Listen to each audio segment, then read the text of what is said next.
Hello there, Mr. Casale, Roger. It's a very exciting day today. It's one day before the pivotal event of the Westminster Alliance for Ukraine.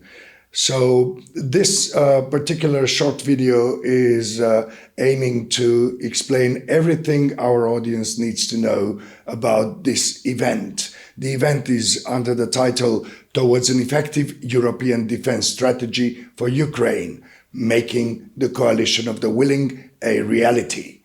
It takes place tomorrow at 2 o'clock London time or 3 o'clock Central European time. For the rest of the details, I would kindly ask you to present them to us and to our audience. Good morning, Shabir. Thank you for the opportunity. It is an exciting day. We have a great group of people that you and I and our other partners have been able to get together. We thank our partners, the Jean Monnet Association in France and the Centro Studi Internazionali in Italy, and Media Dialogue in Germany. And of course, we work closely with the Economic Forum in Poland. And that tells your dear listeners that we have 5 key countries involved in the event taking place in Westminster tomorrow. It's called the Westminster Alliance for Ukraine because in Westminster we have the UK Parliament, and we want this to be a parliamentary alliance, an alliance of parliamentarians in those 5 countries: Britain, France, Germany, Italy, and Poland. Yes, but you also invite a great deal of other representatives of other sectors, such as expert academia, civil society, and media. It's primarily a parliamentary alliance, but we want it to have impact. And so that's absolutely right. We have parliamentarians and we have opinion formers from those 5 countries, from Germany, France, Italy, Poland, and the UK. Journalists and think tank researchers and university professors, anyone who can help us really make a difference, help us make an impact, help us to generate parliamentary and public support behind the idea of the coalition of the willing. Well, I think the idea is well understood. It's a coalition of over 30 countries that want to stand with Ukraine once peace comes to Ukraine and make sure that peace is stable and sustainable. And what we say is that's a noble and an important ambition which we share, but there is a gap between that ambition and the Europeans' capability to be able to deliver on that. And that's what we want to address, that gap between with the Westminster Alliance for Ukraine. And we want to help the governments that have come together in the coalition of the willing to make that really effective and really succeed. Tell me, what are you going to discuss tomorrow with your interlocutors, with the participants to the meeting, to the panel discussion? I think the key focus will be the actual capability that the European nations in particular have to deliver to Ukraine on the promises of the coalition of the willing. And let's remember what those are. They are to continue to exist, to insist that Ukraine are part of any peace talks, to continue to supply military equipment to Ukraine, to build up the military capability of Ukraine. Well, we want to look tomorrow at, how much capability do the Europeans have? What is that actually going to mean in practice? What is needed and what is available, and how are we going to bridge the gap? And let's just remember, Zabir, because you said, yes, we're going to be asking questions. An alliance of parliamentarians and opinion formers doesn't have the responsibility and the task of finding answers to the question where we get these military capabilities from. I think our task is to shine a light on what needs to be done and ask the relevant questions, but in a constructive way, in a way that's going to help the governments to succeed. Can you just slightly guide us through the program tomorrow? It will be rather a short event, 1 hour and a half.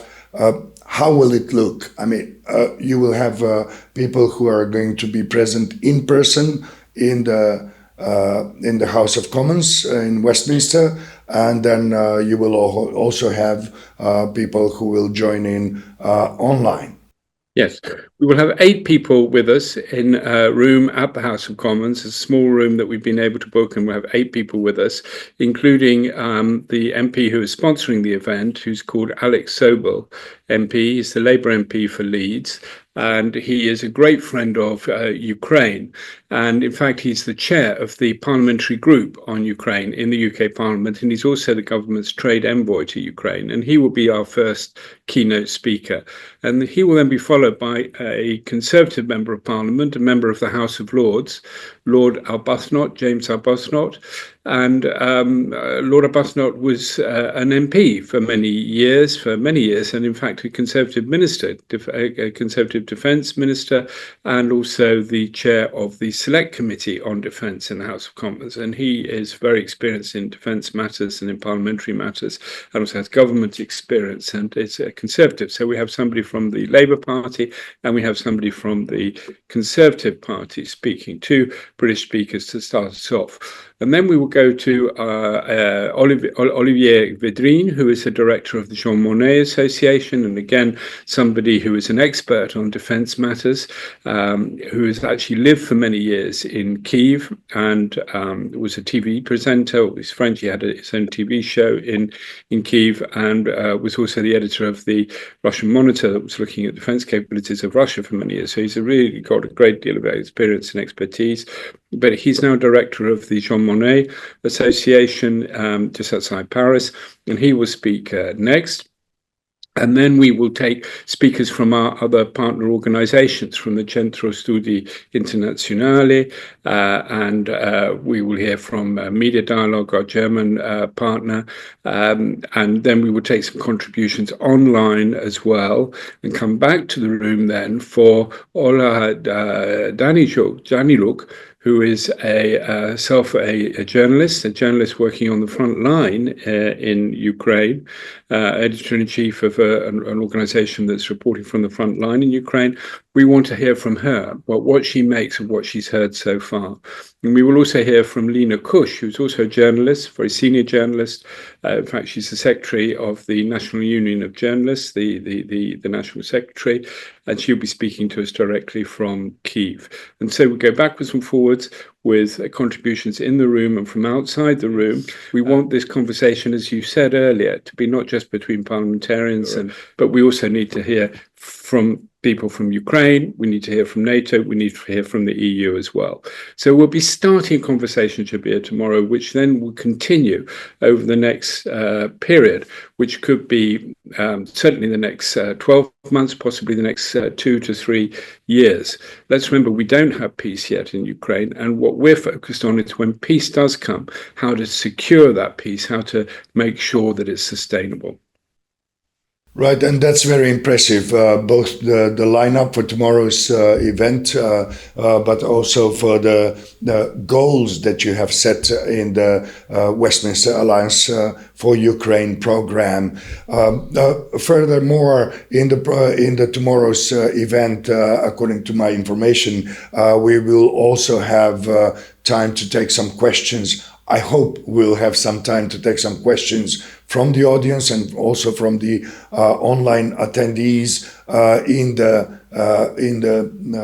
meeting, in the panel, and as well we will. Of course, it's good to know that we will have a live streaming on both YouTube and Facebook tomorrow during the event, and we will have a plenitude of media outputs afterwards. Those that will not have enough time to express themselves, of course, will be interviewed in the post-event period to further dive into the topics that they are specialized in.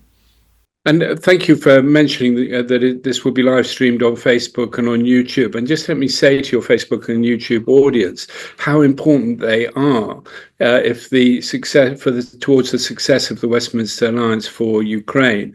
Because let's remember, this is about mobilizing parliamentary support for the coalition of the willing to help it be made a reality. And a big part of that is also to mobilize public support.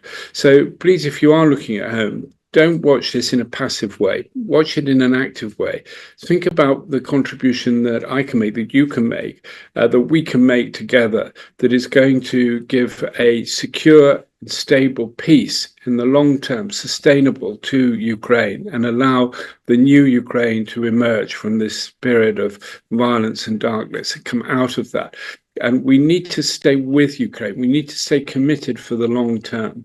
And European publics in particular it's difficult to keep their attention for over a long period of time on one issue, however important that issue is. And so what my message to you watching at home is, no contribution from you is too small. Think about what you can do to talk to your friends, to your colleagues, to others, not to forget Ukraine, to stay with Ukraine, to stay committed. Perhaps write to your MP, tell them about the Westminster Alliance for Ukraine. Tell them about any organisation, any activity that is helping Ukraine, showing solidarity with Ukraine and working as we will be doing to secure a strong, stable, sustainable peace in Ukraine when peace comes, by supporting the coalition of the willing. That's a great message that you just delivered to our audience, and I believe that this will reach a great many people who will remain in contact with us and with the Westminster Alliance for Ukraine program and the initiatives that surround this program. Of course, I wish you the best of luck. I'll be there as well, and will help with the event unfolding in a successful and smooth way. And all the best. Have a great day. Thank you, Chabir, and see you tomorrow online. See you tomorrow.